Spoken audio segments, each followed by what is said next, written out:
todos os irmãos e irmãs em Cristo e amigos que nos acompanham para mais uma transmissão do Instituto Vida para Todos.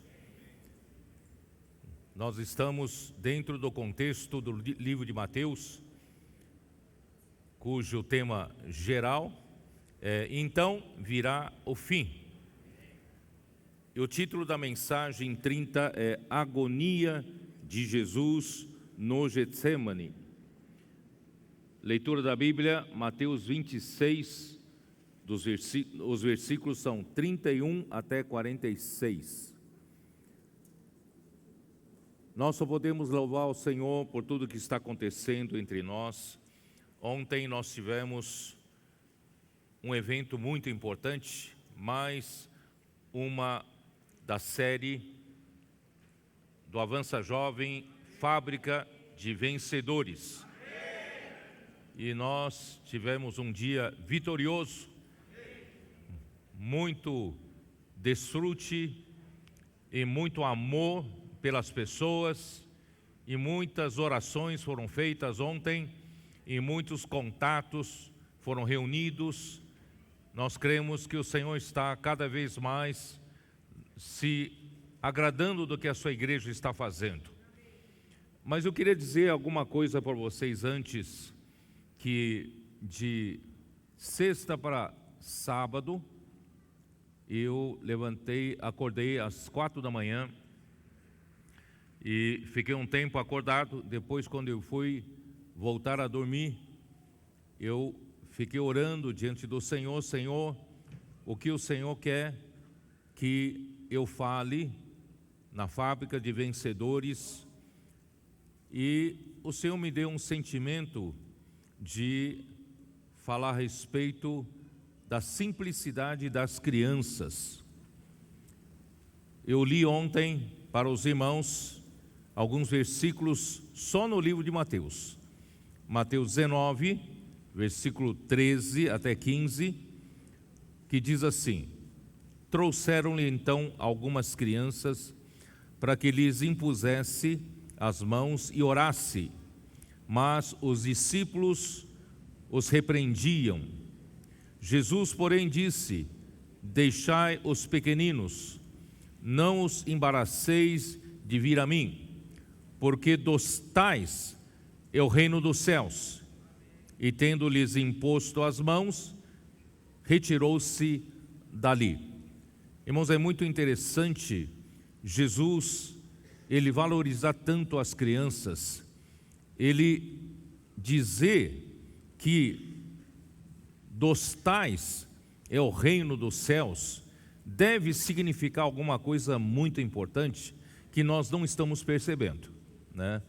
E no capítulo 18 ainda de Mateus, versículo 1 diz assim: Naquela hora aproximaram-se de Jesus os discípulos, perguntando quem é porventura o maior no reino dos céus. E Jesus, chamando uma criança, colocou-a no meio deles e disse: Em verdade vos digo que se não vos converterdes e não vos tornardes como crianças, de modo algum entrareis no reino dos céus. Portanto, aquele que se humilhar como esta criança, esse é o maior no reino dos céus. E quem receber uma criança tal como esta em meu nome, a mim me recebe. Então, não só Jesus, ele valorizou a condição de uma criança, ele está nos exortando a que todos nós nos convertamos em uma criança, nos tornemos como crianças, porque para que possamos entrar no reino dos céus. Portanto, irmãos, eu tenho insistido, desde que entramos nessa parte de Mateus, tenho insistido em que o reino dos céus é composto pelas pessoas de espírito contrito, de espírito arrependido, de coração quebrantado, de coração, de espírito humilde. Irmãos, graças a Deus, o Senhor está levantando a sua igreja nessas condições.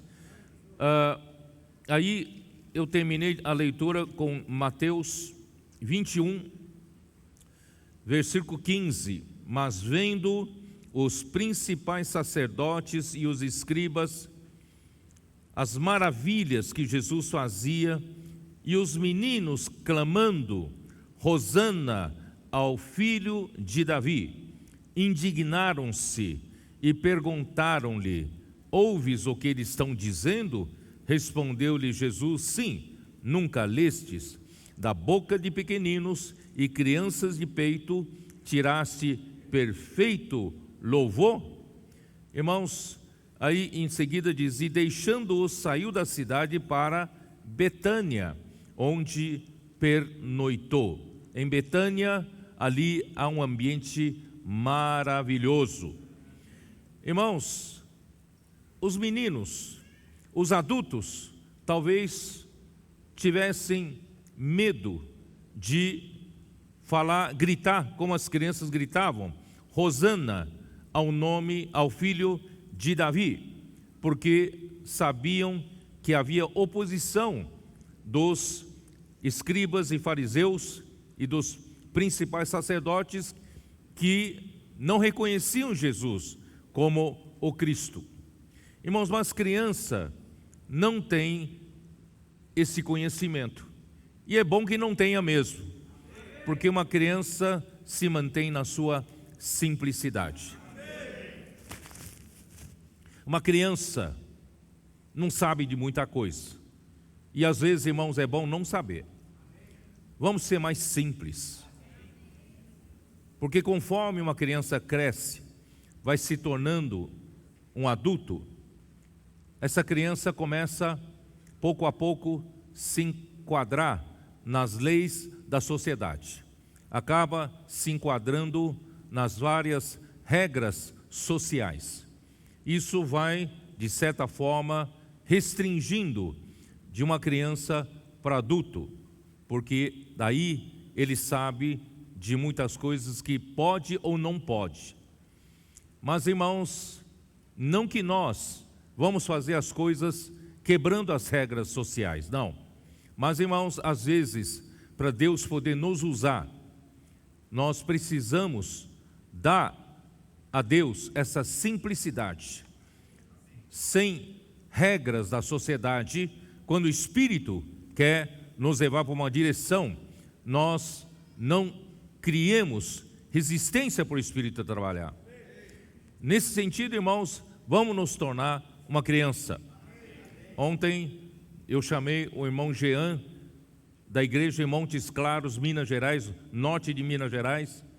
Ele disse para nós que o filho dele de 8 anos, quando no açougue, ficava perturbando, entre aspas, os clientes do açougue na fila, né, para pedir produto ou para pagar, e o filho dele ficava ali perguntando, posso orar por você?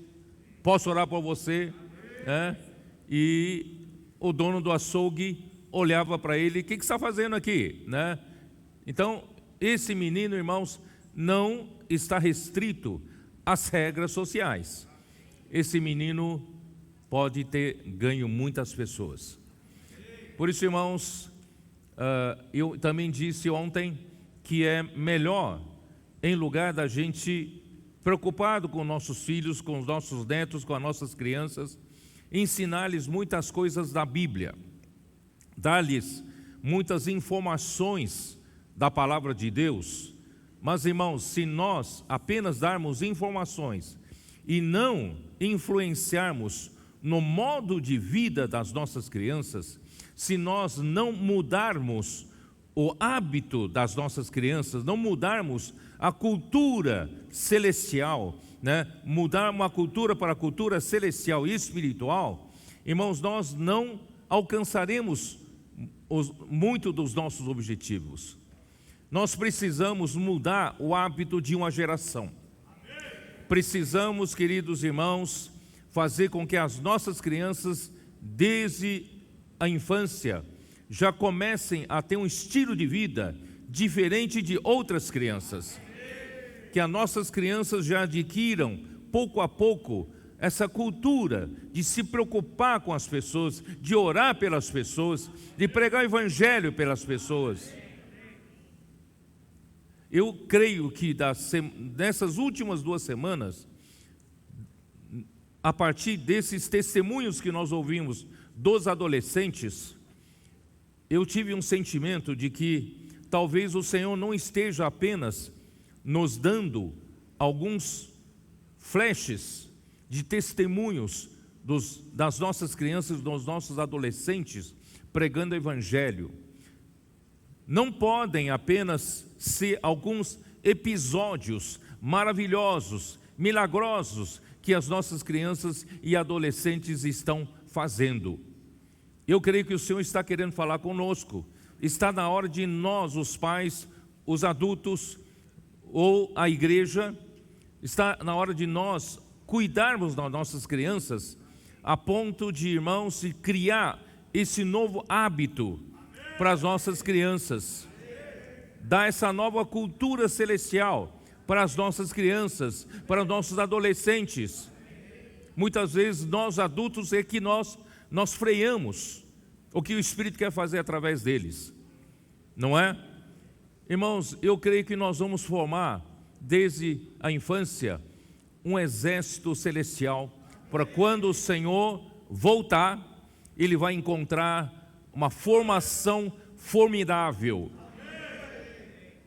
Vocês sabem que a igreja é sombra do povo de Deus aqui na terra, Israel. Em Israel, o serviço militar para os homens é de 3 anos, serviço obrigatório. Para as mulheres, 2 anos. E depois que eles prestam o serviço militar, nesse período, eles têm uma mentalidade de que eles são para sempre do exército de Israel. Eles são soldados. Em outras palavras, mesmo que depois esses jovens se formem em direito, se formem na engenharia, arquitetura, na medicina, seja o que for, a profissão, eles vão sempre lembrar que a principal profissão deles é fazer parte do exército de Israel. Eles são, em primeiro lugar, a sua profissão principal é um soldado de Israel. Irmão, nós queremos que as nossas crianças, nossos adolescentes, nossos jovens tenham essa mesma mentalidade. Eles são soldados do Senhor. A principal função delas é lutar pelo reino. A principal função delas é pregar o evangelho, cuidar das pessoas, edificar a igreja. Nós somos o verdadeiro exército de Deus. Eu acredito que a partir disso, queridos irmãos e irmãs, nós vamos mudar toda uma cultura de uma geração. Senhor Jesus. Aí Jesus acabou de falar, capítulo 21 de Mateus, né?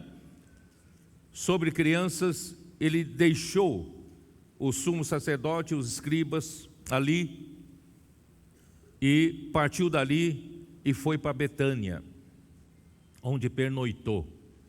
Em Betânia, irmãos, ali está uma miniatura da vida da igreja maravilhosa. Em Mateus 26, nós vimos que Jesus foi convidado para um banquete na casa de Simão, o leproso, que fica em Betânia. Irmãos, por que esse relato aparece no final do livro de Mateus? Deus quer mostrar, depois de todo o trabalho árduo de nosso Senhor Jesus, de todo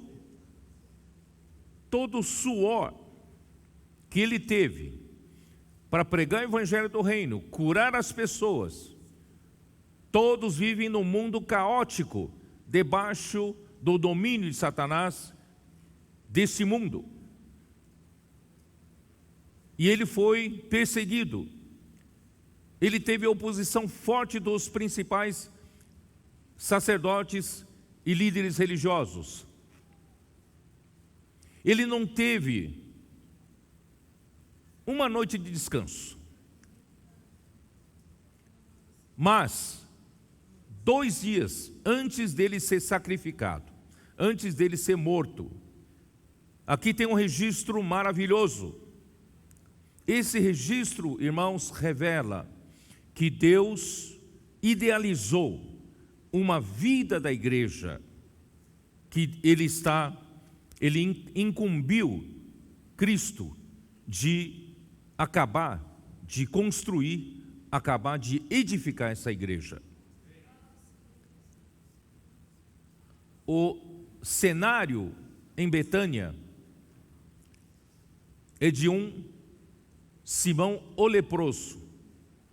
A casa em que Jesus foi convidado para um banquete é a casa de um leproso, que foi um leproso no passado, que Jesus curou.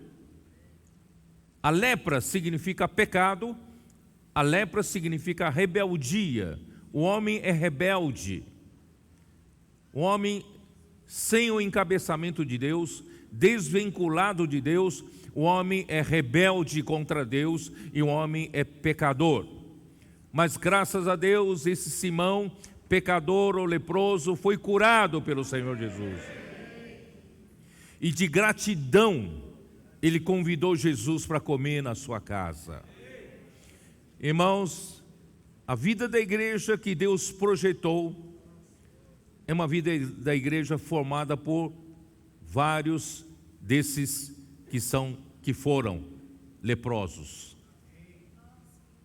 Ninguém fica lembrando a vida passada, vergonhosa de uma pessoa. Mas na igreja, irmãos, é bom a gente lembrar sempre do que nós éramos, para sempre manter um coração humilde, um coração de gratidão. Assim não haverá arrogância entre nós, não haveria prepotência, não é? Orgulho, soberba, só há gratidão no coração. E em seguida, segundo o registro de João, Evangelho de João, capítulo 12, nessa mesma casa, nesse mesmo banquete, estava Lázaro. E Lázaro também não teve um bom passado. Ele esteve doente e morreu. E não só morreu, ficou ali na morte por 4 dias, já cheirando mal. Irmãos, por quanto tempo nós vivemos como mortos nesse mundo? Nós estávamos mortos, Efésios 2 fala, nós estávamos mortos em nossos delitos e pecados. Nós vivíamos na carne, nós vivíamos pelo velho homem. Todos que estavam próximos de nós sentiam um mau cheiro, eram afetados pelo nosso mau temperamento, mau gênio. É ou não é? Mas graças a Deus, Jesus foi lá e disse para Lázaro: Lázaro, sai para fora do túmulo. E nós ressuscitamos com Cristo. Então a igreja representada pelo cenário de Betânia, ela é formada por Simão, o leproso, e também por Lázaro, que fora morto, já cheirando mal, e Jesus ressuscitou. Irmãos, hoje nós não vivemos mais na esfera do velho homem, não vivemos mais na esfera da carne, porque nós já morremos com Cristo e nós já ressuscitamos com Cristo. Então, na igreja, o ambiente é de ressurreição. O ambiente, irmãos, é viver pelo novo homem. Ó Senhor Jesus.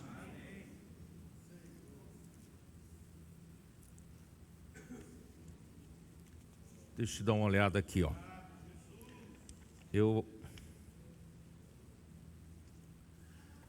Ó Senhor Jesus, com esse coração de gratidão, irmãos, nós servimos ao Senhor, como Marta. A Marta servia, e nós servimos ao Senhor, porque nós amamos ao Senhor, nós somos gratos ao Senhor, por tudo que Ele fez, e pela nossa nova condição. E nós não servimos por retribuição nesse mundo, nessa hora. Nós servimos ao Senhor, irmãos, como servos, como escravos, porque Ele nos amou primeiro, Ele nos salvou. E não só isso, nós também na igreja tem a Maria, aquela Maria que quebrou um vaso de alabastro de nardo puro, que vale o equivalente a 1 ano de salário. Tudo que ela tinha, ela quebrou e ungiu os pés de Jesus e se derramou para o Senhor. E aquela casa, o que é aquela casa? É a igreja. Aquela casa em Betânia se encheu de perfume, encheu de fragrância.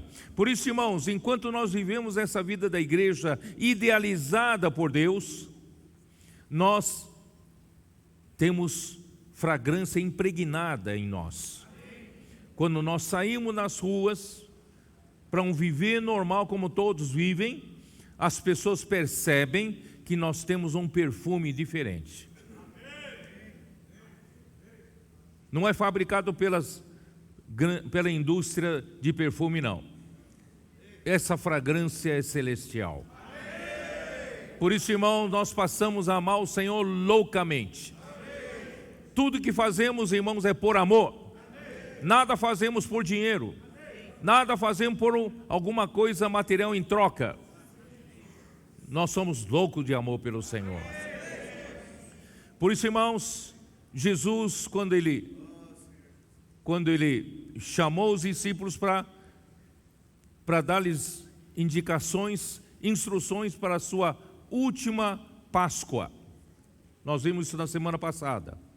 E ao comer a última Páscoa, temos que lembrar que Jesus estava comendo pela última vez como um judeu, ele nasceu sob a lei, ele celebrou a festa da Páscoa, comeu a Páscoa, é a última Páscoa.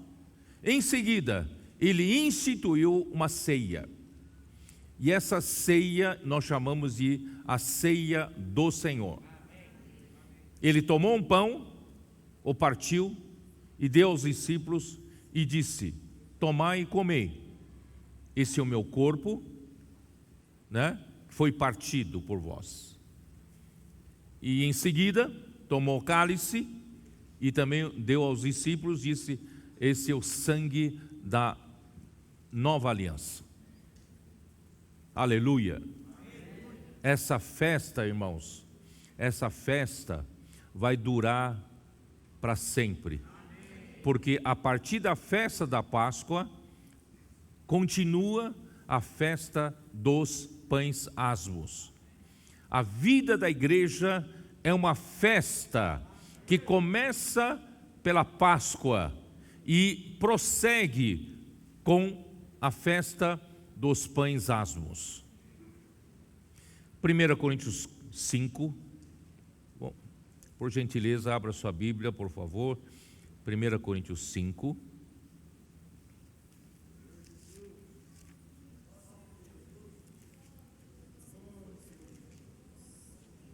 Versículo 6 diz assim: não é boa a vossa jactância.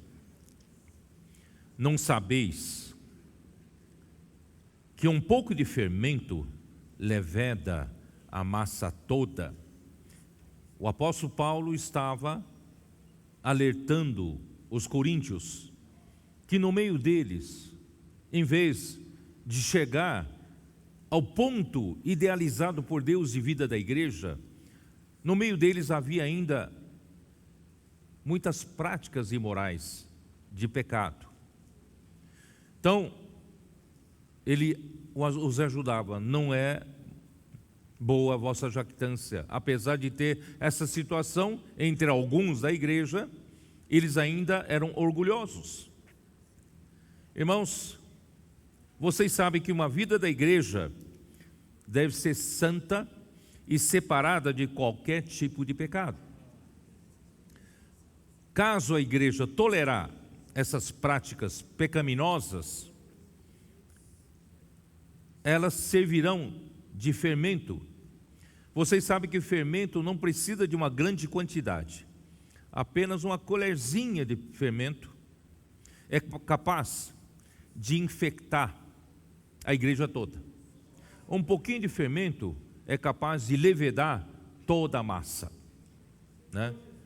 Por isso, irmãos, Paulo adverte principalmente pecados de imoralidade e pecados de rebelião, quando alguém causa divisão na igreja. Isso se espalha, né? Leveda toda a massa. Mas em seguida ele fala: lançai fora o velho fermento, para que sejais nova massa, como sois de fato sem fermento. Pois também Cristo, nosso Cordeiro Pascal, foi imolado. Irmãos, a partir da morte do Cordeiro Pascal, segue uma festa dos pães asmos, onde é retirado do meio do povo de Deus todo o fermento, toda a massa levedada. Irmãos, isso quer dizer o quê? A partir do momento do sacrifício do nosso Senhor Jesus Cristo, e Ele gerou a igreja a partir do momento em que foi gerada, irmãos, nós passamos a viver uma vida de festa de pães asmos.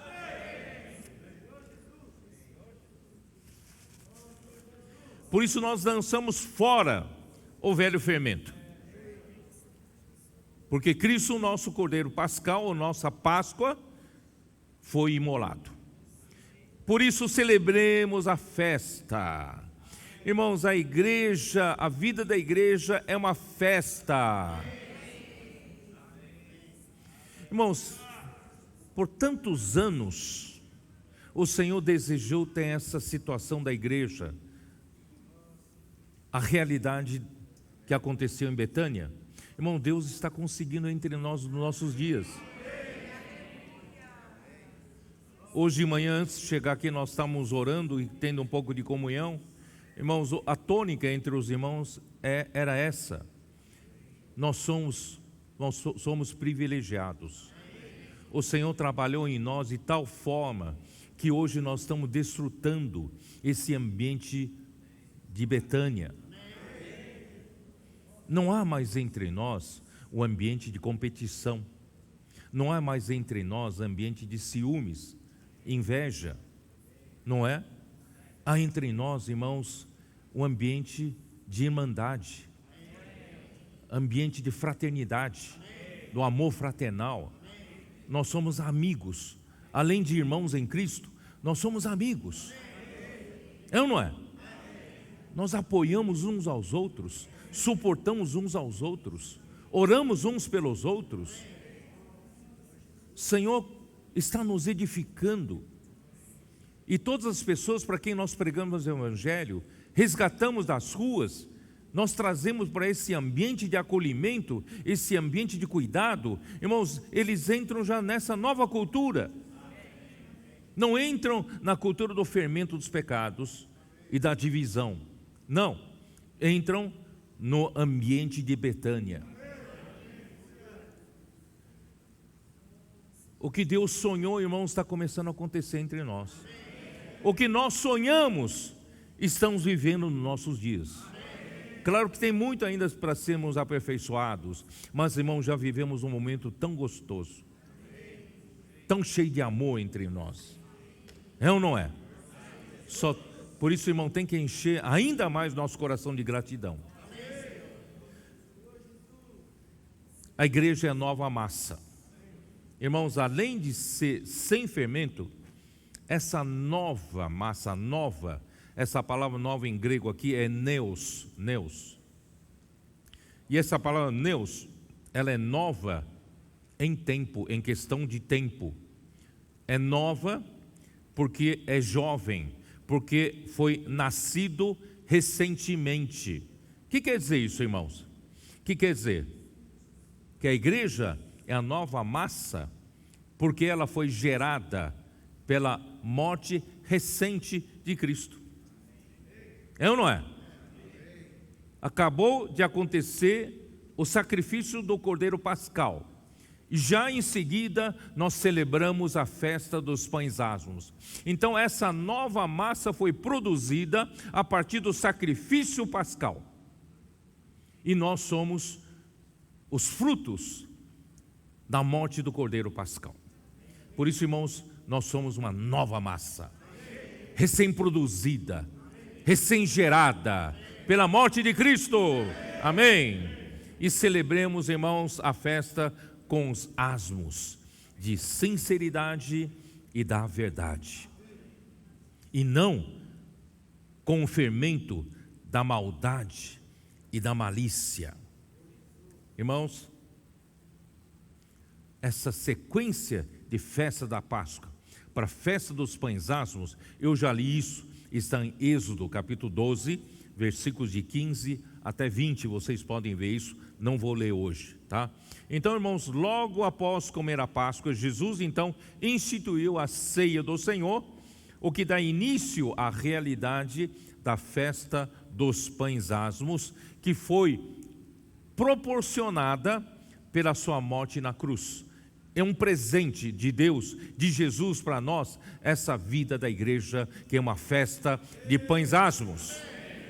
A vida da igreja, essa verdadeira festa que no Antigo Testamento, devia durar 7 dias. E o número 7, irmãos, é o número de um período completo. É um período completo da história da igreja. É o período completo da era da igreja. Isto é, a era da igreja toda deveria ter sido e deve ser e deverá ser uma festa dos pães asmos, oferecida pela morte do Cordeiro. E a nossa vida cristã, irmãos, tem que ser uma festa. Se a sua vida cristã, irmão, está sendo uma vida rotineira, apática, sem sentido, irmãos, nós ainda precisamos pedir para o Senhor: Senhor, me dá a realidade dessa festa. Você só vai ter festa em realidade na sua vida cristã se você viver a realidade da vida da igreja, da festa com os irmãos. Tendo o coração receptivo à palavra de Deus, com amor reverente à sua palavra, e você é obediente, você é simples em praticar o que o Senhor fala. Eu tenho certeza que a sua vida será uma festa. Vamos entrar para essa festa. O Senhor nos deu tantas ferramentas para nós podermos entrar nessa realidade. Use essa ferramenta para mudar a sua vida. Amém.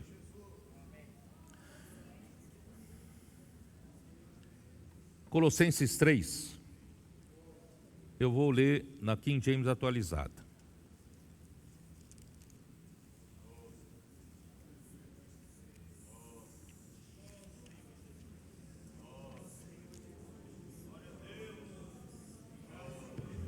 Não entrei na mensagem de hoje ainda.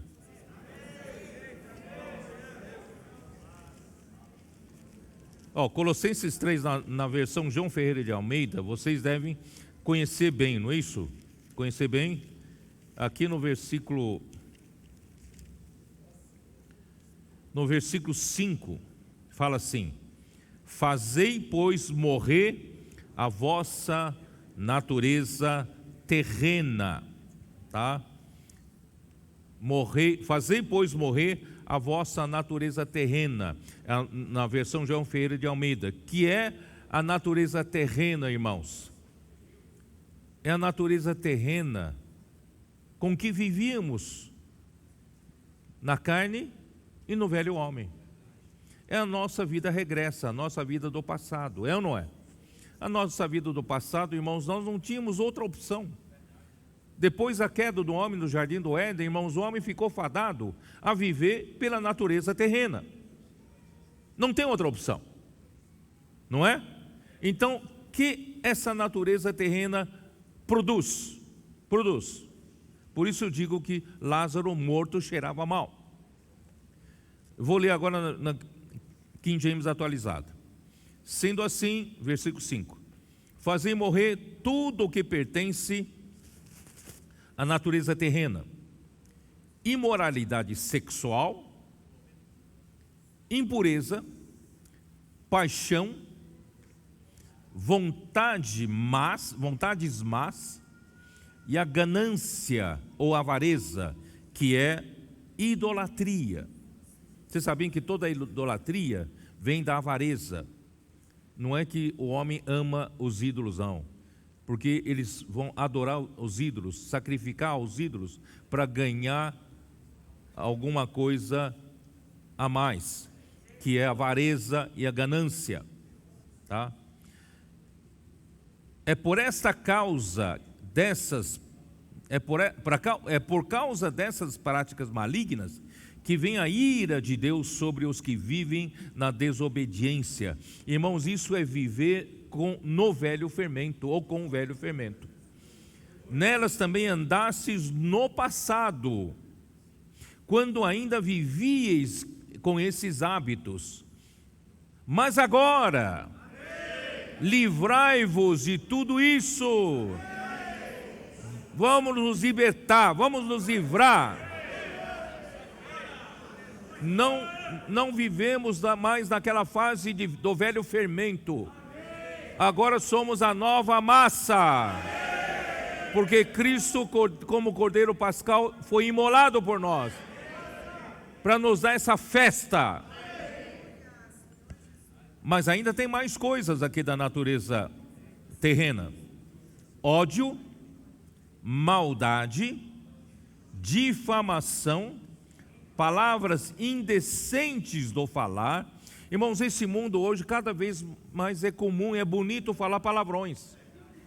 Isso as nossas crianças, adolescentes, jovens começam a aprender e também acabam se acostumando a falar palavrões. E sem falar nos adultos, tá? Por isso, irmãos, é bom a gente ir tirando isso da nossa boca. Vamos tirar, tá? Isso. Não mintais uns aos outros. Isso é viver na verdade. Não mintais uns aos outros, pois já vos despistes do velho homem com suas atitudes. Já nos libertamos do velho homem. Lázaro que morreu ficou no túmulo, mas o Lázaro que ressuscitou é nova massa.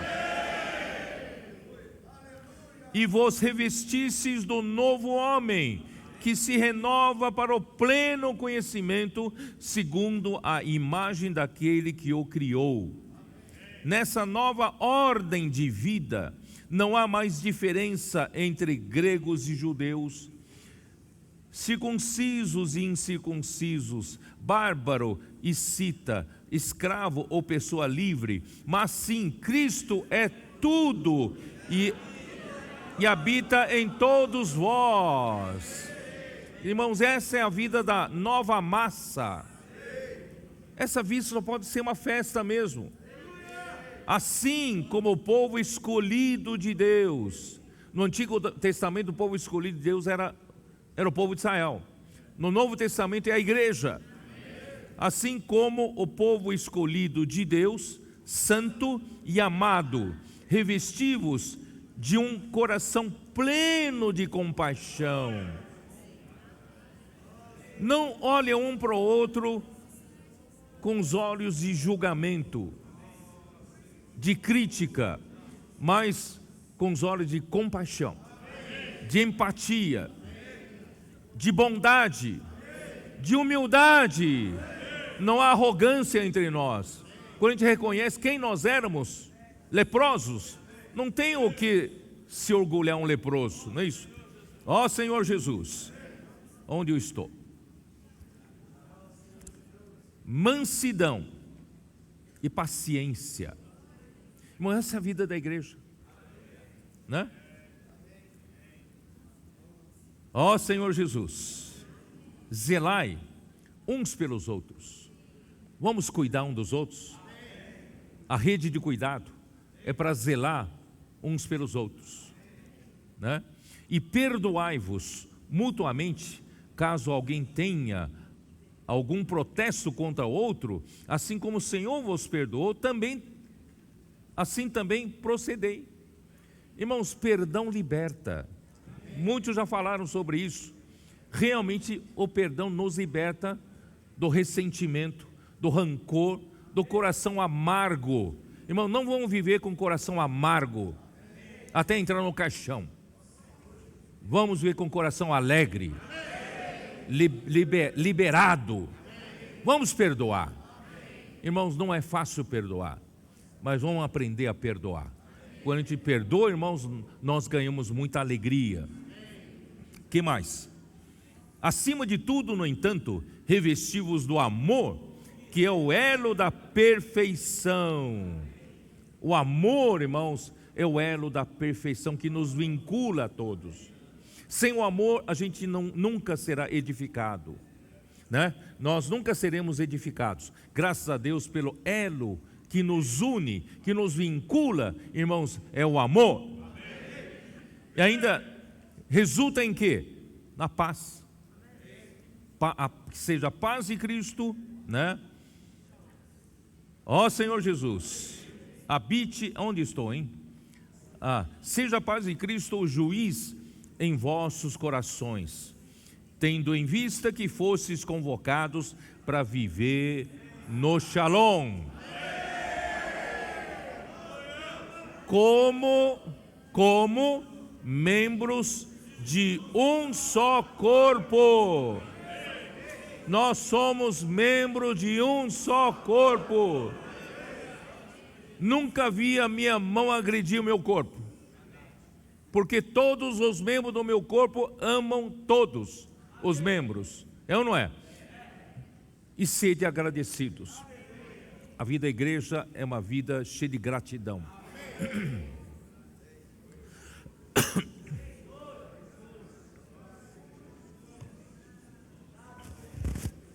Ó Senhor Jesus, vou entrar na mensagem de hoje.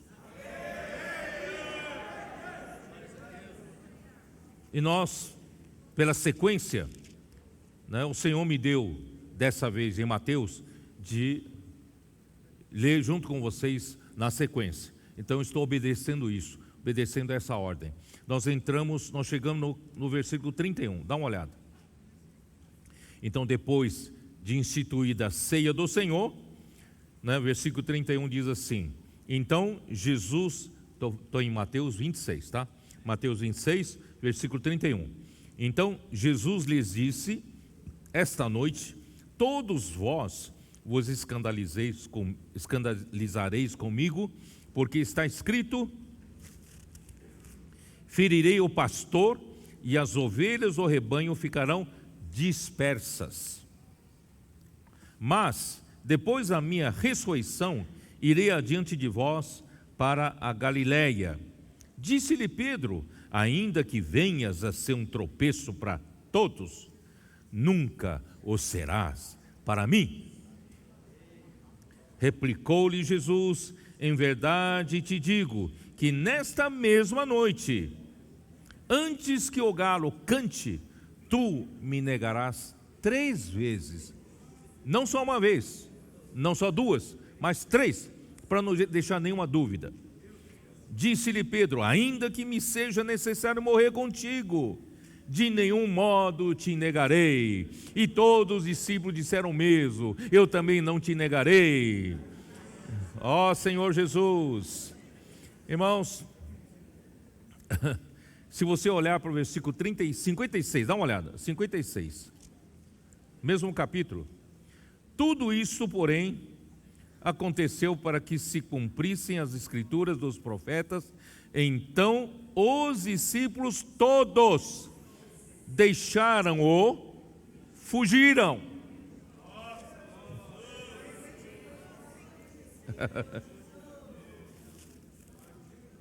Irmãos, isso é para cumprir a profecia em Zacarias 13. Olhem em Zacarias 13, versículo 7.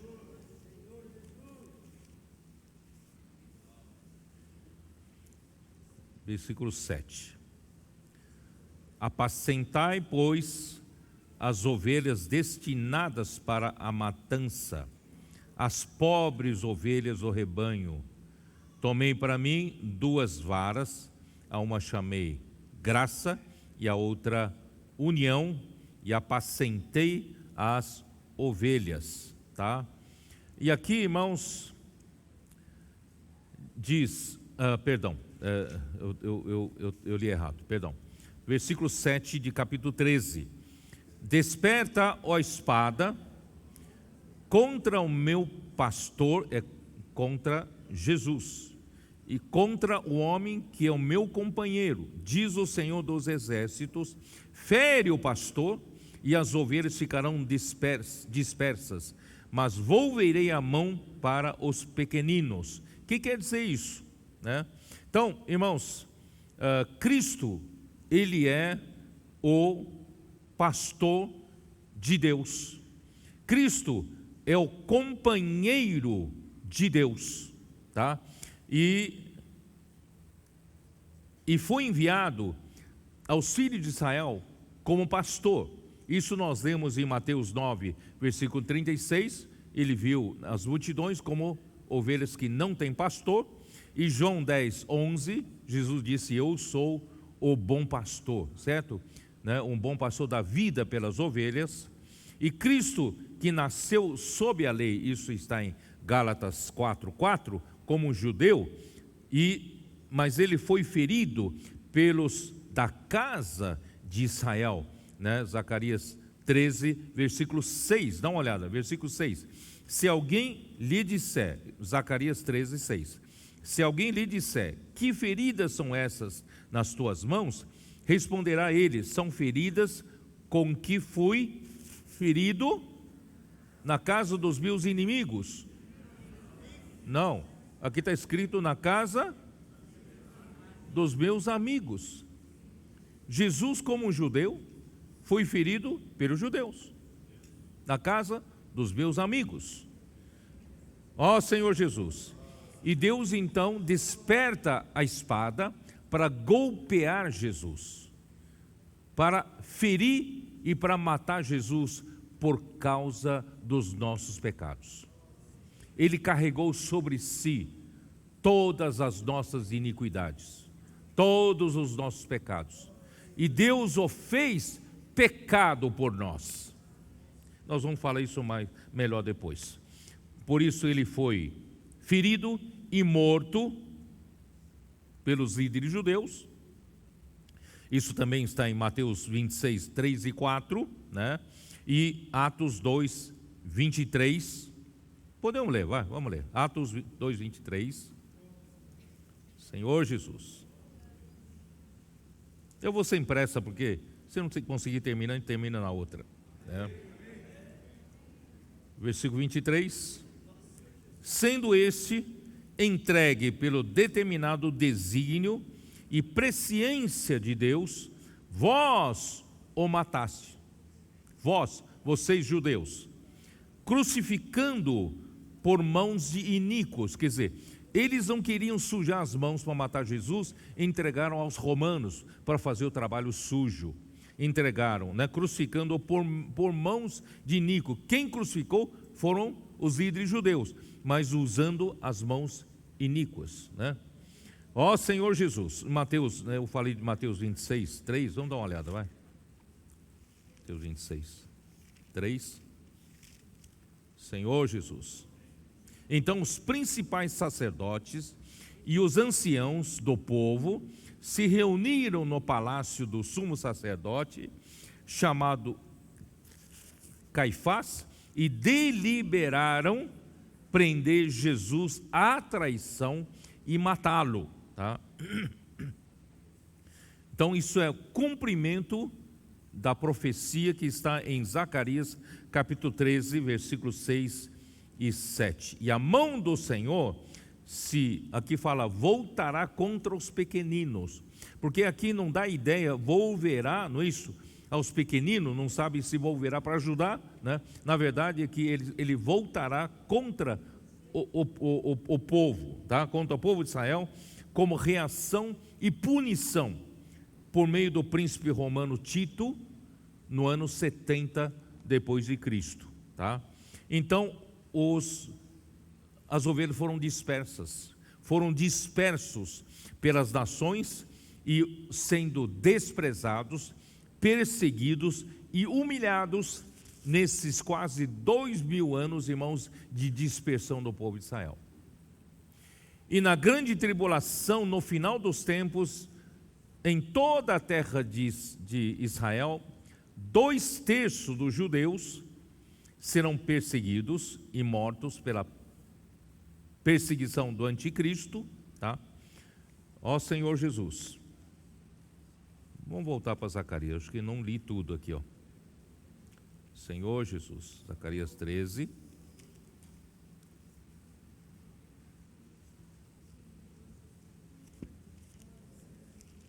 Ó Senhor Jesus. Aqui, ó. Versículo 8. Em toda a terra, diz o Senhor, 2/3 dela serão eliminados e perecerão, mas a terceira parte restará nela. Farei passar a terceira parte pelo fogo, e a purificarei como se purifica a prata, e a provarei como se prova o ouro. Ela invocará o meu nome, e ela dirá: o Senhor é meu Deus. Então, o que significa isso? Significa, irmãos, que na grande tribulação, isto é, o povo rejeitou a Jesus, entrou a era da igreja, que vai durar aproximadamente 2000 anos. E quando terminar esses 2000 anos, irmão, entrará os últimos 3 anos da grande tribulação. E quando entrar na grande tribulação, irmãos, aqui diz, 2/3 serão perseguidos e mortos por anticristo e os seus exércitos. Isso está em Apocalipse 11, dá uma olhada. Eu não quero que apenas aceitem o que eu estou falando. Apocalipse 11, 2. Mas deixa de parte o átrio exterior do santuário e não o meças, porque foi ele dado aos gentios, esses por 42 meses da grande tribulação, calcarão aos pés a cidade santa, que o templo será reconstruído no final dos tempos, né? E 13, versículo 7, Apocalipse 13, versículo 7. Foi-lhe dado também que pelejasse contra os santos e os vencesse. Deu-lhes ainda autoridade sobre cada tribo, povo, língua e nação. Tá? Então, irmãos, isso quer dizer que 1/3, né? Podemos também ler Daniel para ficar mais claro, livro de Daniel, capítulo 12. 12, versículo 1. Nesse tempo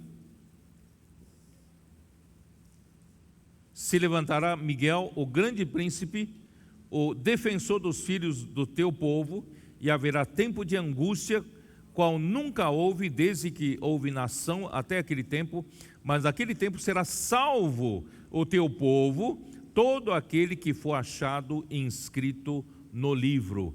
Esses salvos serão 1/3, tá, do povo de Israel. 1/3 então será deixado para ser provado pelo fogo, como se purifica a prata e ouro, e será salvo todo aquele que for achado e inscrito nesse livro. Eles clamarão pelo Senhor e o Senhor os atenderá, e reconhecerá como seu povo, e eles clamarão: o Senhor Javé é o meu Deus. Por isso, né, vamos, e depois, vamos lá, em Mateus 26, vamos voltar para Mateus 26. Senhor Jesus.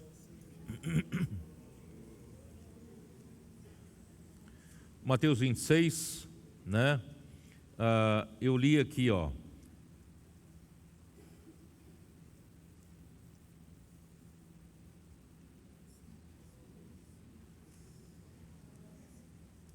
Versículo, ele falou, depois da minha, versículo 32, mas depois da minha ressurreição, irei adiante de vós para a Galileia. Acho que esse detalhe você não sabia, não é isso? Depois da ressurreição, Jesus apareceu a eles na Galileia, para uma missão, né, importante, tá? Então, quando foi que Jesus apareceu na Galileia? Mateus 28, dá uma olhada. Mateus 28, versículo 7. E depois depressa, e dizei aos seus discípulos que ele ressuscitou dos mortos, e vai adiante de vós para a Galileia, e ali o vereis, e como vos digo, tá? Então, Jesus, depois de ressuscitado, né, ele havia dito para os discípulos irem para a Galileia, que ele vai aparecer lá, e vai recomendá-los, comissioná-los na Galileia. Versículo 10. Então Jesus lhes disse: não temais, ide avisar a meus irmãos que se dirijam a Galileia e lá me verão. E versículo 16. Seguiram os 11 discípulos para a Galileia, para o monte que Jesus lhes designara, e quando ouviram, o adoraram, mas alguns duvidaram. Irmãos, eles obedeceram, né? Os 11, porque Judas já tinha sido morto, né? Se matou. Os 11 para o monte que Jesus lhes designara na Galileia. Irmãos, por que na Galileia? Porque o rei do reino dos céus, ele começou o seu ministério na Galileia. Não acreditam? Então vamos lá, Mateus 4. Mateus 4, 12. Mateus 4, 12. Ouvindo, porém, Jesus que João fora preso, retirou-se para a Galileia, e deixando Nazaré, foi morar em Cafarnaum, situada à beira-mar, nos confins de Zebulon e Naftali, para que se cumprisse o que fora dito por intermédio do profeta Isaías. Aí começa o seu ministério: terra de Zebulon, terra de Naftali, caminho do mar, e além do Jordão, Galiléia dos gentios. O povo que jazia em trevas viu grande luz, e aos que viviam na região e sombra da morte resplandeceu-lhes a luz. Daí por diante passou Jesus a pregar e a dizer: arrependei-vos, porque está próximo o reino dos céus. Então ele começou o seu ministério na Galileia, e ele, depois da ressurreição, ele mandou que os discípulos esperassem a ele na Galileia para serem comissionados como a igreja. Qual foi a comissão para a igreja? Na Galileia, versículo 18 de Mateus 28. Jesus, aproximando-se, falou-lhes, dizendo: toda autoridade me foi dada no céu e na terra, depois da morte e ressurreição. Aleluia. Agora ide, portanto fazeis discípulos de todas as nações, batizando-os em nome do Pai e do Filho e do Espírito Santo, ensinando-os a guardar todas as coisas que vos tenho ordenado, e eis que estou convosco todos os dias, até a consumação do século. Aleluia! É para isso que o Senhor morreu, é para isso que o Senhor ressuscitou, para nos dar essa mesma autoridade, para pregar o Evangelho do Reino, até a sua volta. Amém.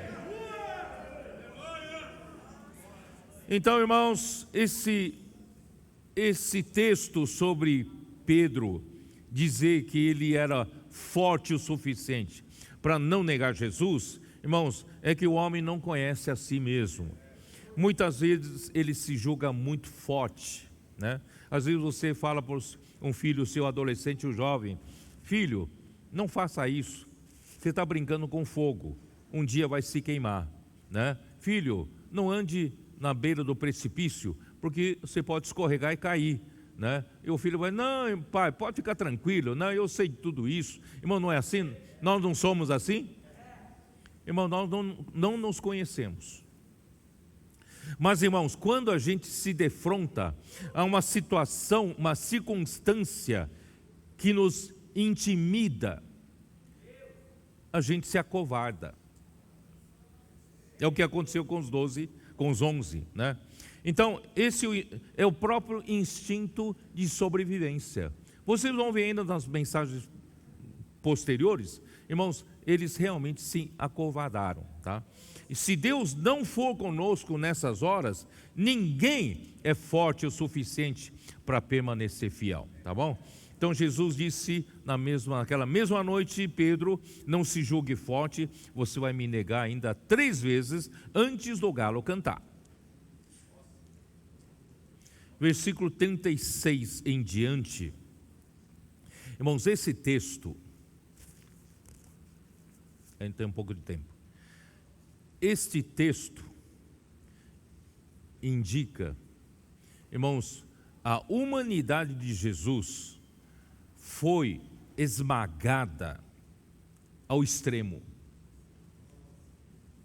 A humanidade de Jesus foi pressionada até o limite. Então, isso para provar para alguns que acham que Jesus, ele era homem, mas ele também era Deus, ele tira de letra todas as situações difíceis. Irmãos, não é assim.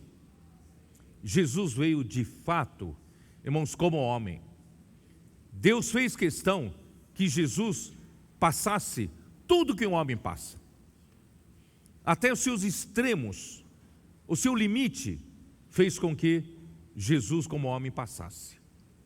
Irmãos, isso é para provar para você e eu que Jesus, ele experimentou, provou tudo que um homem pode provar, nas suas angústias, nas suas maiores pressões na vida. Irmão, Jesus passou por tudo isso. Mas tudo isso é para quê, irmãos? Para produzir a nova massa, para que nós hoje vivemos em festa, mas com gratidão no coração. E se alguns de nós estiver passando por uma situação de extrema emoção, de extrema angústia, saiba que Jesus passou e pode te ajudar. Tá? Então vamos ler. Em seguida, foi Jesus com eles a um lugar chamado Getsêmani, e disse aos seus discípulos: assentai-vos aqui, enquanto eu vou ali orar. Getsêmani significa, né, um lagar de azeite, ou uma prensa de azeite. Então isso é muito significativo. Jesus, antes de ser sacrificado, ele foi pressionado, prensado ao máximo na sua humanidade como homem, para poder sair o azeite, né? se não se esmagar uma azeitona, não sai o azeite. Se não esmagar as uvas, irmãos, o vinho não é feito. Por isso, irmãos, Jesus como homem foi esmagado ao extremo para extrair esse azeite para nosso desfrute, esse espírito que faz Jesus estar presente aqui conosco. É o nome dado, Getsemane, é o nome dado a um jardim que fica a leste de Jerusalém. É onde eu fiz várias vezes ilustração para vocês. O Monte das Oliveiras é separado, Monte das Oliveiras é separado a Jerusalém de um vale, vale do rio Cedron, ou vale de Cedron, tá? Esse vale também futuramente será a última batalha, né, acontecerá ali. E Jerusalém está do outro lado, e Monte das Oliveiras está a leste, né, lado oriental de Jerusalém. E na parte, provavelmente na parte do declive do Monte das Oliveiras, ficava Jardim Getsemane. No Monte das Oliveiras, aqui no declive, ficava o Monte, né, Getsemane. E Jesus, ele usava, então era o lugar onde Jesus orou ao Pai em agonia, antes de ser preso naquele lugar. Jesus foi preso naquele lugar, tá? Em João 18, capítulo 18, versículo 1, chama aquele lugar, né? Aquele lugar onde Jesus costumava ir. Dá uma olhada, João 18, 1. Tendo Jesus dito estas palavras, saiu juntamente com seus discípulos para outro lado do ribeiro Cedron, onde havia um jardim, e ali entrou com eles. Então esse jardim é o jardim Getsemane, tá? E Lucas capítulo 22, versículo 39, diz assim: e saindo foi como de costume para o Monte das Oliveiras, e os discípulos o acompanharam. Quer dizer, Jesus usava aquele jardim ou para orar ou para conversar com seus discípulos, tá? Então Jesus já usava o jardim do Getsemane. Provavelmente ficava na parte mais baixa do Monte das Oliveiras. Possivelmente ali, irmãos, realmente existia uma prensa e um lagar de azeite. E pode indicar que naquele lugar Deus usou, né, para prensar e esmagar o homem Jesus, para produzir o azeite que representa o Espírito Santo para o cumprimento da sua vontade. Porque Jesus, depois que ele morreu, ele disse em João 14 que ele rogaria ao Pai que enviaria o outro Consolador, né, que seria o Espírito da verdade, que o mundo não conhece, mas os discípulos o conheciam. Por quê? Porque ele habitava com os discípulos. Quer dizer, Jesus era esse mesmo Espírito da verdade que viria, só que depois da morte e ressurreição. Então, por isso que Jesus tinha que ser prensado, para que esse Espírito pudesse vir até nós. Ó Senhor Jesus! Ó Senhor, vamos lá. E levando consigo, deixa eu ver, levando consigo, versículo 37, levando consigo a Pedro e aos 2 filhos de Zebedeu, começou a entristecer-se e a angustiar-se. Irmãos, é das poucas vezes que você vê na Bíblia Jesus se angustiar. Essa palavra é muito forte. A entristecer-se e a angustiar-se. Irmãos, ele, você sabe que esse é um dos trechos da Bíblia, né? Um dos únicos trechos da Bíblia onde a humanidade de Jesus foi posta em evidência máxima, sendo ela pressionada e prensada ao extremo. Isso prova que Jesus sofreu verdadeiramente como homem, como qualquer ser humano. A palavra entristecer-se em grego é lupeo, significa tornar triste e afetar com tristeza, quer dizer, ele foi afetado pela tristeza. Mas a palavra angustiar-se significa ademoneu. Significa o quê? Significa estar ansioso.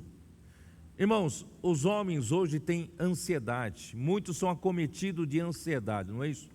Jesus experimentou essa ansiedade, ele começou a ficar ansioso, em grande, eu estou usando a Strongs, para explicar a palavra grega, que é estar ansioso, em grande aflição ou angústia, está deprimido. Essa palavra significa depressão, deprimido.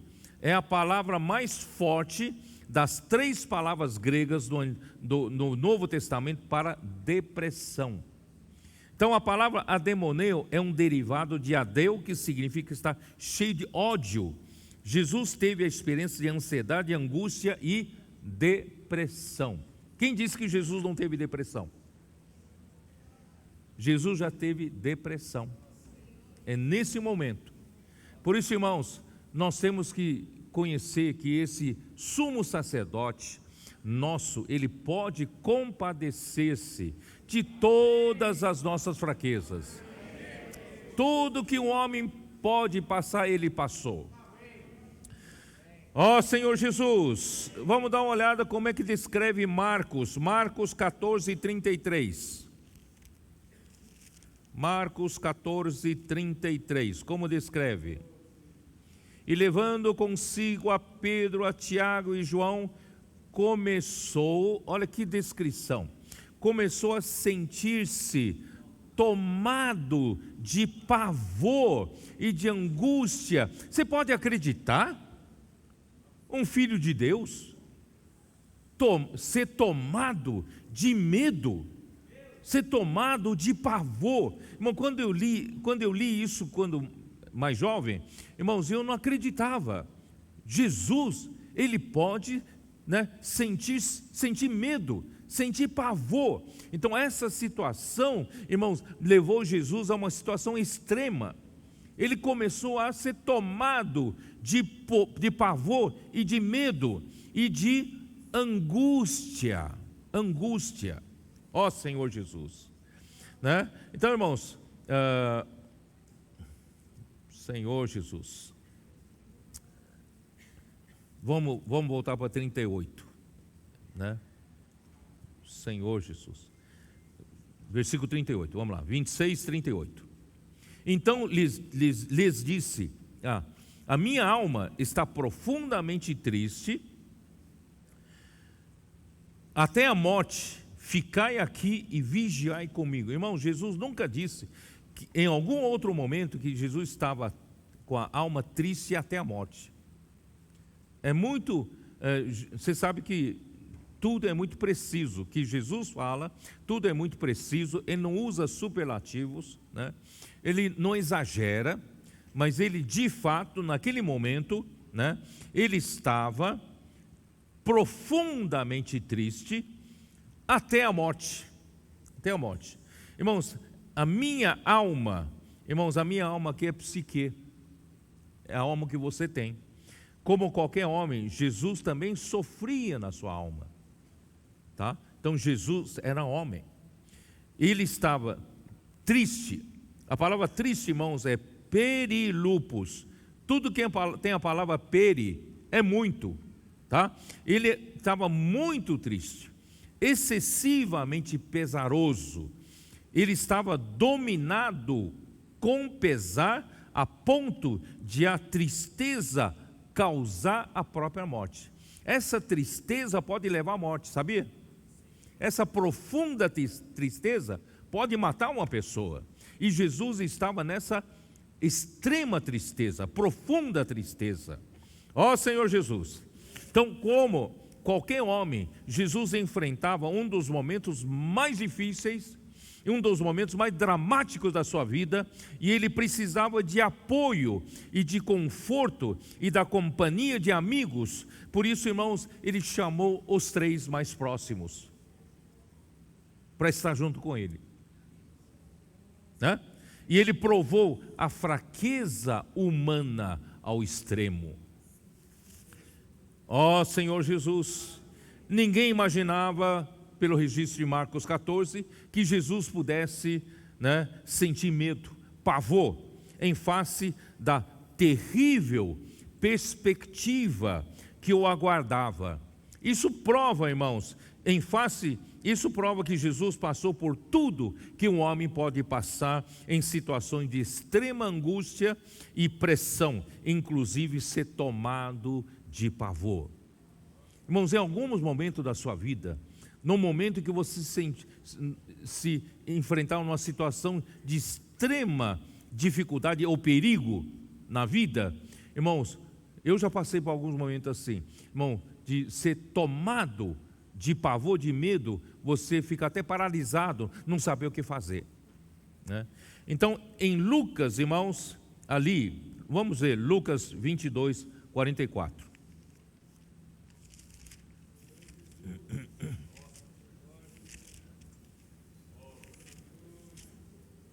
Tudo isso é para ele produzir essa vida da igreja que nós hoje temos. E estando em agonia, orava mais intensamente.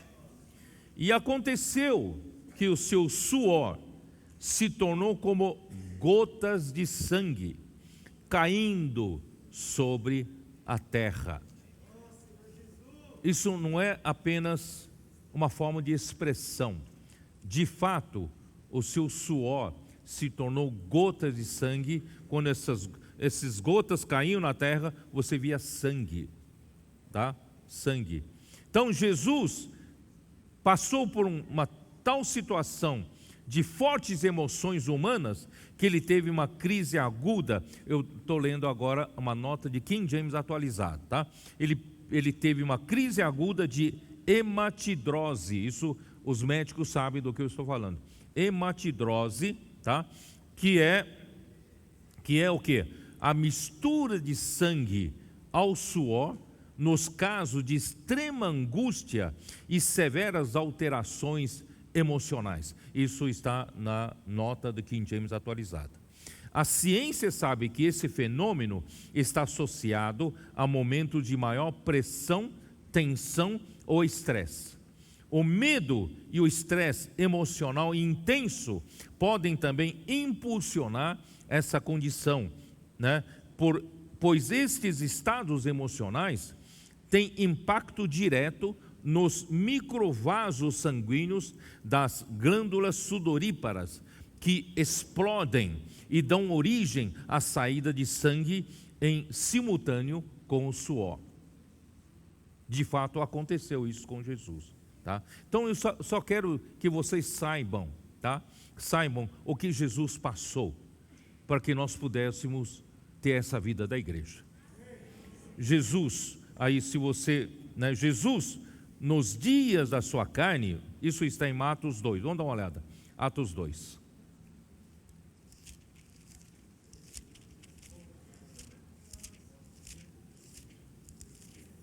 Por isso, irmão, nosso coração tem que encher-se de gratidão. Por isso, sede agradecidos. Atos 2, 22. Varões israelitas, atendei a estas palavras: Jesus o Nazareno, varão aprovado por Deus diante de vós, com milagres, prodígios e sinais, os quais o próprio Deus realizou por intermédio dele entre vós, como vós mesmos sabeis, sendo este entregue pelo determinado desígnio e presciência de Deus. Quer dizer, Deus é quem entregou, Deus sabe, Deus tem a presciência disso, né? Vós o mataste, crucificando-o por mãos de iníquos, ao qual, porém, Deus ressuscitou, rompendo os grilhões da morte, porquanto não era possível fosse ele retido pela morte. Ó Senhor Jesus. Versículo 31. Prevendo isto, referiu-se à ressurreição de Cristo, que nem foi deixado na morte, nem o seu corpo experimentou corrupção. A esse Jesus Deus ressuscitou, do que todos nós somos testemunhas, exaltado, pois à destra de Deus, tendo recebido do Pai a promessa do Espírito Santo, derramou isto que vós vedes e ouvis. Irmãos, esse Jesus sofreu por tudo isso, irmãos, já com toda a presciência de Deus. Ele foi crucificado, mas o objetivo, irmãos, é que você sabia qual era uma das grandes angústias de Jesus? Você sabia, não? Claro, de um lado é o sofrimento que eu esperava, mas uma das grandes angústias de Jesus, irmãos, é que em algum momento até o Pai o abandonaria. Nas últimas 3 horas da crucificação, Deus, ao olhar para Jesus na cruz, Deus olhava e enxergava os nossos pecados sobre Jesus. Então até Deus o abandonou. Aí ele disse: Deus meu, por que me abandonaste? Esse é o maior sofrimento, nunca teve, mesmo como homem, nunca teve essa experiência. É a primeira experiência dele, certo? E a outra angústia dele é de que quando ele morresse, se houvesse algum momento em que ele não viveu uma vida como um ser humano, aprovado por Deus, Deus o deixaria na corrupção, na morte, e não o ressuscitaria. Essa era uma grande preocupação, você sabia disso? Deus o ressuscitou como prova de que ele foi o varão aprovado por Deus. Mas ele não sabia. Será que Deus vai me aprovar? Não é? Eu vou morrer, mas se eu morrer e não for aprovado por Deus, como homem, vou ver corrupção. Mas graças a Deus, ele não viu corrupção. Ele foi ressuscitado porque ele foi o varão aprovado por Deus. Por isso, irmãos, ele pode se compadecer de nós. Hebreus capítulo 4, vamos lá? Hebreus capítulo 4, 14.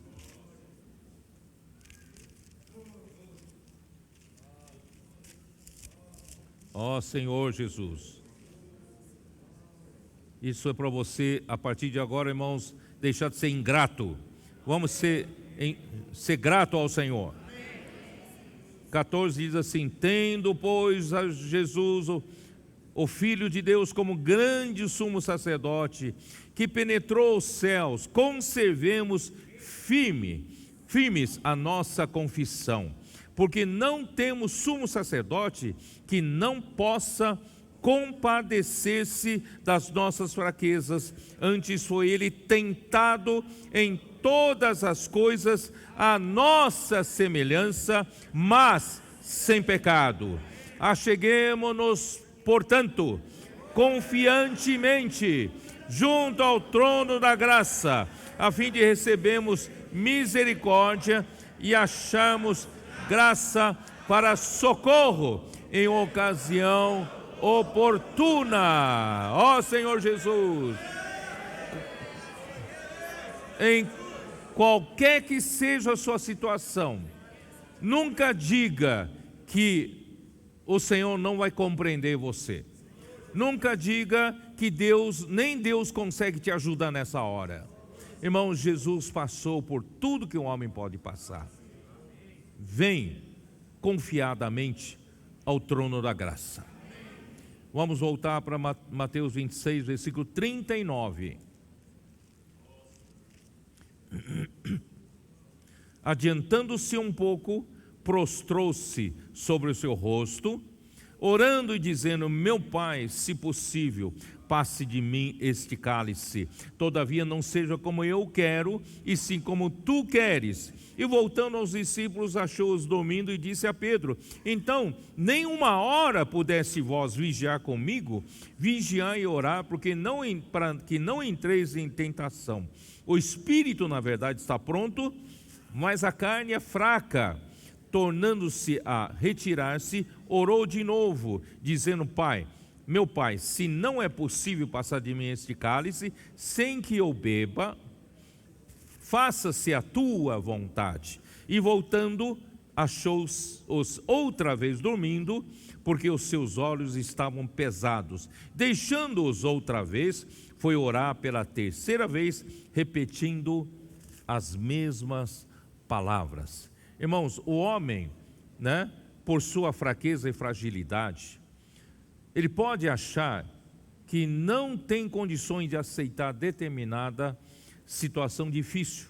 Porém, o que deve prevalecer, irmãos, é sempre a vontade de Deus. Eu já disse para vocês que algumas vezes eu orei ao Senhor para que afastasse de mim essa responsabilidade de ter de assumir sobre as igrejas. Irmãos, mas a gente tem que orar, mas sobretudo a vontade de Deus deve permanecer. Não é a vontade do homem. Então Jesus sabia muito bem, e este cálice que Jesus estava para beber, irmãos, é o cálice da ira.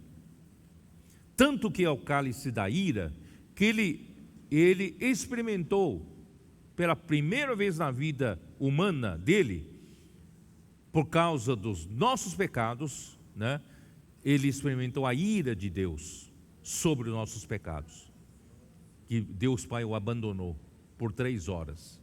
Irmãos, esse é o cálice da ira. Esse também é o cálice da amargura, do sofrimento, da angústia. Irmãos, ele bebeu por nós. Por isso, irmãos, hoje nós celebremos a festa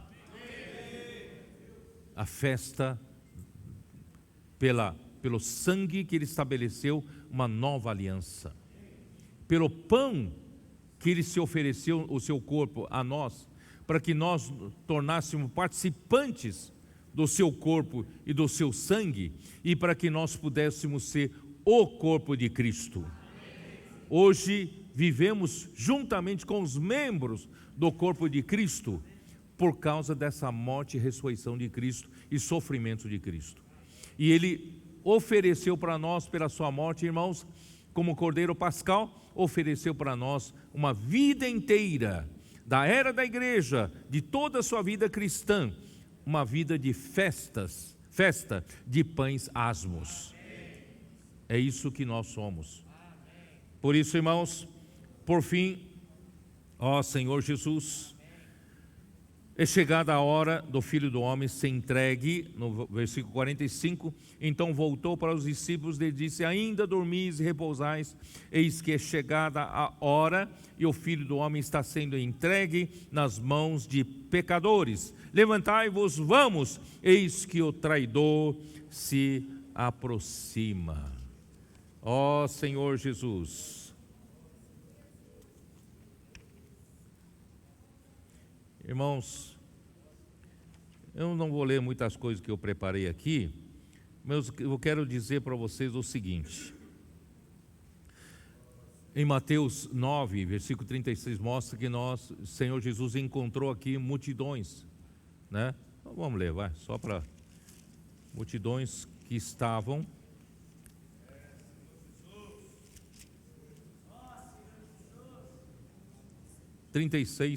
Vendo ele as multidões, compadeceu-se delas, porque estavam aflitas e exaustas, como ovelhas que não têm pastor. Irmãos, todos nós vivíamos nessa situação, porque o homem caído se desligou de Deus. O homem caído preferiu, da árvore do conhecimento do bem e do mal, para viver sem Deus. A serpente ofereceu à mulher e a mulher aceitou. E a partir daí, então, irmãos, o homem se desligou de Deus, o homem ficou desencabeçado. E com isso o homem caiu, né, debaixo do governo ilegal de Satanás. Esse mundo, né, jaz no maligno. O príncipe desse mundo é Satanás, é o diabo. Ele controla tudo, sabia disso? Nos países em que nós vivemos, as nações em que vivemos, irmãos, a cultura é controlada por ele, sabia? E por meio da cultura, ele vai desenvolvendo o mistério da iniquidade. Vai avançando, avançando para deteriorar a moralidade, a ética, a educação é controlada por ele. De um lado, a educação tem coisa boa, ensino, etc. Mas, irmãos, Satanás também usa a educação para infundir esses elementos também. E principalmente, irmãos, infundir elementos das nossas crianças, adolescentes, jovens, do conceito contra Deus. Cada vez, irmãos, nós vemos muitos jovens, não muito, posso dizer muito, alguns jovens entre nós participaram de todas as conferências de jovens, tal, e entra na faculdade, é afetado por essas ideologias, por esse pensamento. Eu fiquei preocupado que uma vez ouvi que o filho de um irmão, depois da faculdade, se tornou até um ateu.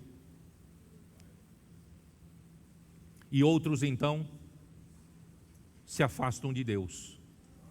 Por quê? Porque cultura, educação, entretenimento, na verdade tudo, irmãos, tudo é usado cada vez mais, irmãos, o conceito anti-Deus, contra Deus e contra tudo que se relaciona a Deus. A palavra de Deus, a Bíblia, pregação do Evangelho, né, é levado a serem rejeitados pelos homens da sociedade.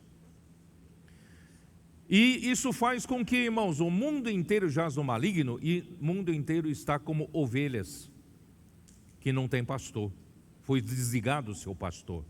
Então todos estão vivendo aflitos, exaustos. Estamos todos, irmãos, em aflição. Você sai para pregar o Evangelho, você encontra pessoas aflitas, você encontra pessoas cansadas, sobrecarregadas, não é isso? Emocionalmente, né? Em ruína. Casamento em ruína. A família toda desestruturada. Irmãos, essa é a situação real do mundo. E nós vivíamos nessa situação, não vivíamos? Então, irmão, nós vivíamos em muito sofrimento, muita angústia, não tendo esperança, não sabendo nem para onde ir, a quem recorrer. Mas graças a Deus, irmãos, hoje pelo Evangelho do Reino, nós somos reconectados com Deus e nós somos encabeçados por Cristo e trazidos para o seu rebanho. Hoje nós temos um rebanho.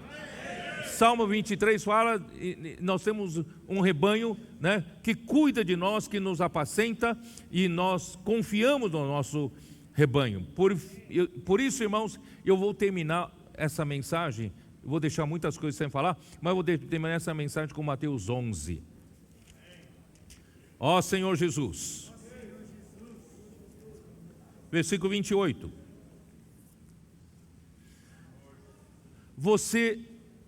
Você hoje tem um pastor que cuida de você. Você hoje está encabeçado em Cristo. Você não está desgovernado. Portanto, irmãos, não viva mais naquela angústia de antes. Não viva mais naquela aflição de antes. Não viva mais naquele cansaço, sobrecarga de antes. A gente só vive porque quer. Porque, irmãos, hoje nós podemos confiar no nosso pastor. Tá? Muitas vezes, irmãos,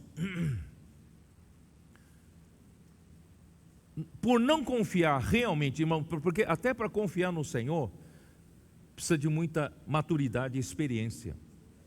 Por exemplo, quando eu falei para os irmãos que Deus me deu uma palavra de encorajamento, de Êxodo 33, Ele me prometeu a mesma promessa que, né, prometeu a Moisés: a minha presença será contigo e te darei descanso.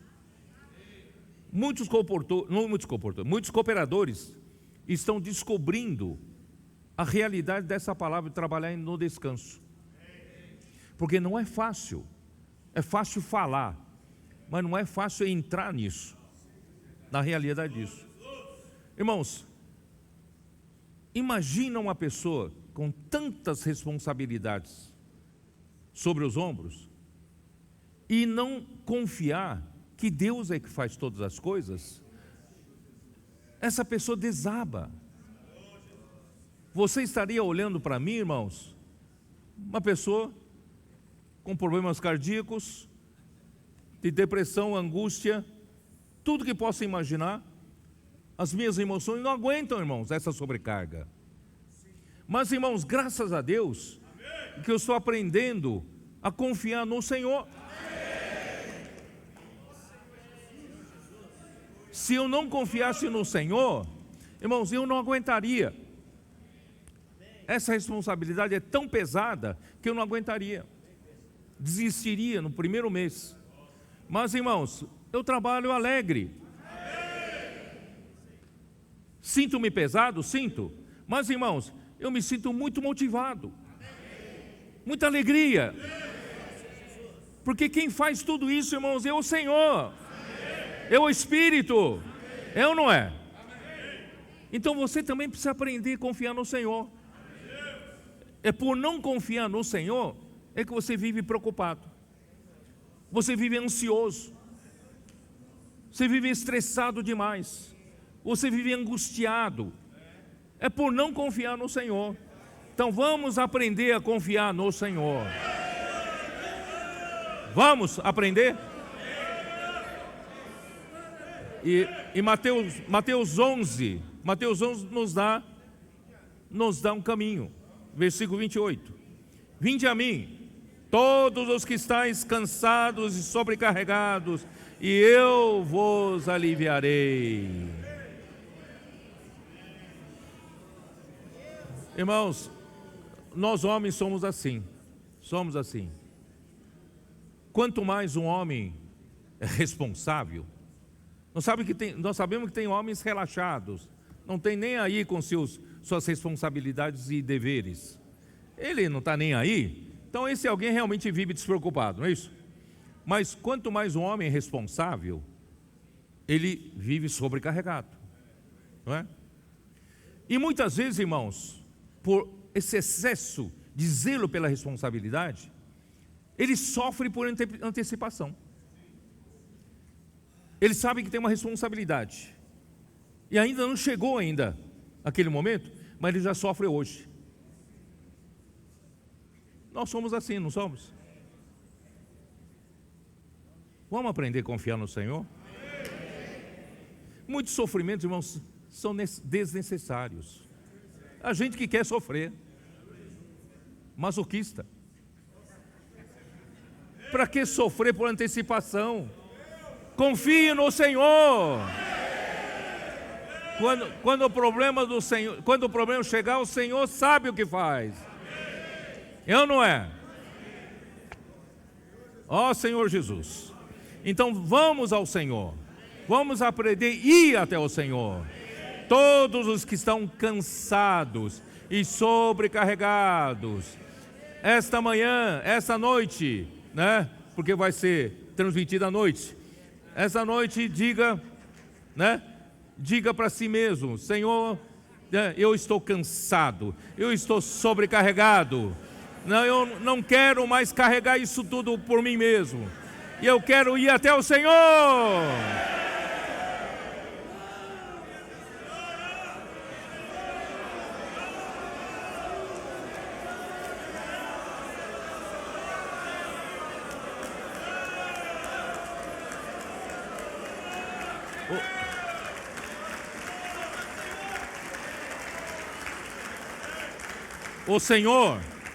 O Senhor não falou para você jogar fora a sua carga, mas Ele falou para você ir ao Senhor, tá?